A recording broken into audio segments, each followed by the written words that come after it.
నా ప్రాణానికి ప్రాణమైన ఆంధ్రప్రదేశ్ ముఖ్యమంత్రి గౌరవనీయులు శ్రీ వైఎస్ జగన్మోహన్ రెడ్డి గారికి, అలాగే నా దైవ సమానులైన తిరుపతి పార్లమెంట్ నియోజకవర్గ ప్రజలకు శిరస్సు వంచి నమస్కరించుకుంటూ ఎంపీగా ఎన్నికై ఏడాది పూర్తయిన సందర్భంగా నా ప్రోగ్రెస్ కార్డును సవినయంగా మీ ముందుంచుతున్నాను. నువ్వు లేని లోటు మాకు తీర్చేదెవరన్నా,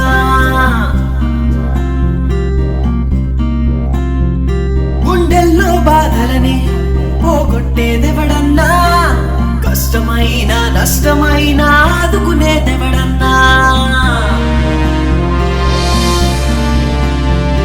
ఎవడు ఎవడు ఎవడు అతడే ఆ సైనికుడు, మన హక్కుల కోసం పోరాడే జనమే మెచ్చే అధినాయకుడే, మకుటం పేరి మహారాజుతడే, జగనే వైఎస్ జగనే, జగనన్న జగనన్న జగనన్న జగనన్న జగనన్న జగనన్న జగనన్న.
జగన్ జై జై జగన్. వైఎస్ఆర్సీపీ సామాన్య కార్యకర్తగా శ్రీ వైఎస్ జగన్మోహన్ రెడ్డికి నమ్మిన బంటుగా ఆయన వెన్నంటి ఉంటూ 2017లో ప్రజా సమస్యలు తెలుసుకోవటానికి ప్రజల వద్దకు ప్రజా సంకల్పయాత్రలో భాగంగా 3000 కిలోమీటర్లు నడవటం నా జీవితంలో ఎప్పుడూ మరిచిపోలేని గొప్ప అనుభూతి. తన జీవితంలో ఎన్నో కష్టాలకు ఎదురొడ్డి ఆంధ్ర రాష్ట్ర ప్రజల మనస్సుల్లో తన పాదయాత్ర ద్వారా చెరగని ముద్రవేసి 2019 ఎన్నికల్లో రాష్ట్ర రాజకీయాల్లోనే ఎన్నడూ కనీవినీ ఎరుగని భారీ మెజారిటీతో అధికారంలోకి వచ్చిన ముఖ్యమంత్రి శ్రీ వైఎస్ జగన్మోహన్ రెడ్డి గారు గత 3 ఏళ్లలో ఇచ్చిన మాటకు కట్టుబడి మేనిఫెస్టోను ఒక పవిత్ర గ్రంథంగా భావించి నవరత్నాలు పేరుతో అనేక సంక్షేమ పథకాలు ప్రజలకు అందిస్తూ చెరగని ముద్ర వేశారు. ముఖ్యమంత్రి శ్రీ వైఎస్ జగన్మోహన్ రెడ్డి గారి ఆశయ సాధనకు అకుంఠిత దీక్షతో శ్రమిస్తున్న నాలాంటి ఎందరో సామాన్య కార్యకర్తలకు ఎప్పటికప్పుడు దిశానిర్దేశం చేస్తూ మా బాగోగులు చూసుకుంటూ వస్తున్న ముఖ్యమంత్రి గారు 2021లో తిరుపతి పార్లమెంట్ నియోజకవర్గంలో అప్పటి ఎంపీ బల్లి దుర్గాప్రసాద్ గారి హఠాన్మరణంతో ఏర్పడిన ఉప ఎన్నికల్లో నన్ను వైఎస్ఆర్సీపీ తిరుపతి పార్లమెంట్ అభ్యర్థిగా నిలపడమే కాకుండా ఆ ఉప ఎన్నికల్లో నన్ను అత్యంత భారీ మెజారిటీతో గెలిపించడాన్ని నా జీవితంలో ఎన్నడూ మర్చిపోలేను. 2021 మే 2వ తేదీన ఎంపీగా ఎన్నికైన నేను ముఖ్యమంత్రి వైఎస్ జగన్మోహన్ రెడ్డి గారి దిశానిర్దేశంలో గత ఏడాది కాలంలో తిరుపతి పార్లమెంట్ నియోజకవర్గ అభివృద్ధికి అనేక ప్రయత్నాలు చేస్తూ వచ్చాను. అందులో ముఖ్యమైన కొన్ని అభివృద్ధి అంశాలను మీ ముందుంచుతున్నాను. తిరుపతి ఎయిర్పోర్ట్లో ఎంఆర్ఓ కేంద్రం ఏర్పాటు. తిరుపతి కేంద్రంగా ఎంఆర్ఓ సెంటర్ ఏర్పాటు కావటం అత్యంత శుభపరిణామం. 1500 కోట్ల రూపాయల పెట్టుబడితో తిరుపతి అంతర్జాతీయ విమానాశ్రయంలో విమానాల నిర్వహణ, మరమ్మతులు మరియు ఓవర్హాలింగ్ కేంద్రాన్ని నెలకొల్పేందుకు టెండర్ల ప్రక్రియ మొదలైంది.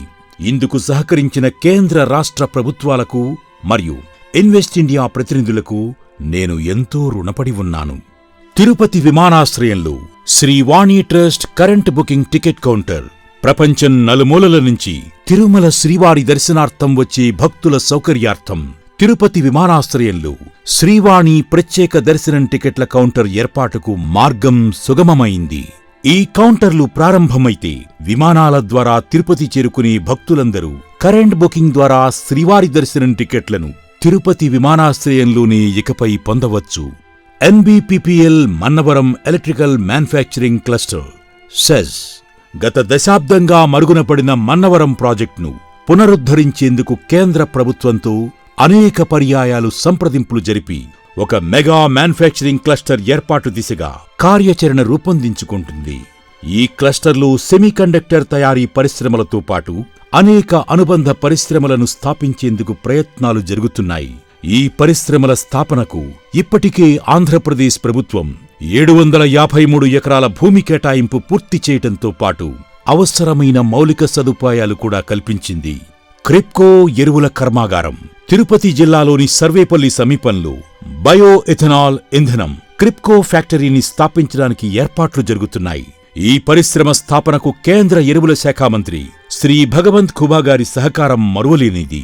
ఇప్పటికే ఏపీఐఐసి క్రిప్కోకు 289.81 ఎకరాల భూమిని కేటాయించింది.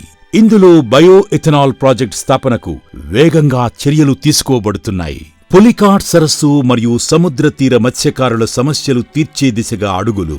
పులికాట్ సరస్సులో నీటి మట్టాలను నిర్వహించడం కోసం, తద్వారా ఆ ప్రాంత మత్స్యకారుల జీవన విధానం మెరుగుపరిచేందుకు 128.80 కోట్ల రూపాయల వ్యయంతో SPSR నెల్లూరు జిల్లా రాయదరువు గ్రామంలో పులికాట్ సరస్సు సముద్ర ముఖద్వారం వద్ద పూడిక తొలగించేందుకు మత్స్యశాఖకు చెందిన పలువురు కేంద్ర పెద్దలను కలిసి సమస్యను వారి దృష్టికి తీసుకువెళ్లాను.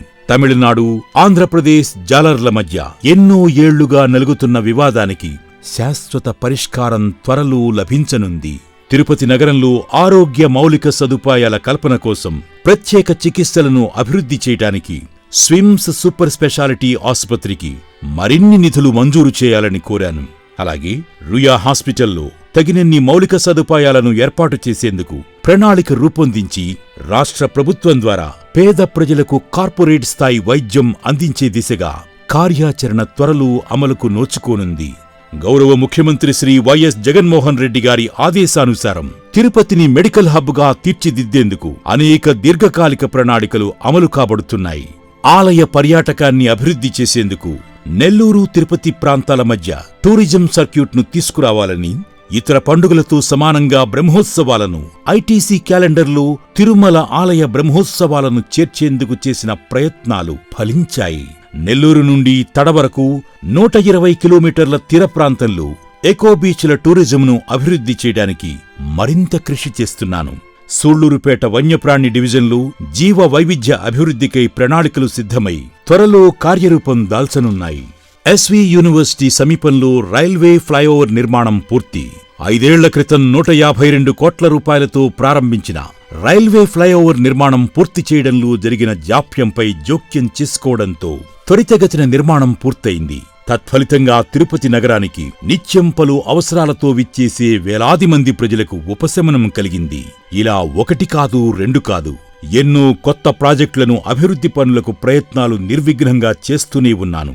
గౌరవ ముఖ్యమంత్రి శ్రీ వైఎస్ జగన్మోహన్ రెడ్డి గారి దిశానిర్దేశంలో సహచర పార్లమెంట్ సభ్యులతో కలిసి ఆంధ్ర రాష్ట్ర ప్రజల ఆకాంక్షల మేరకు అనేక సమస్యలపై పార్లమెంట్ వేదికగా తెలుగు గళాన్ని వినిపించగలిగాను. గడిచిన 3 పార్లమెంట్ సమావేశాల్లో వివిధ అంశాలపై 61 ప్రశ్నలను కేంద్ర ప్రభుత్వానికి సంధించడం ద్వారా అనేక సమస్యలకు పరిష్కారం కూడా లభించింది.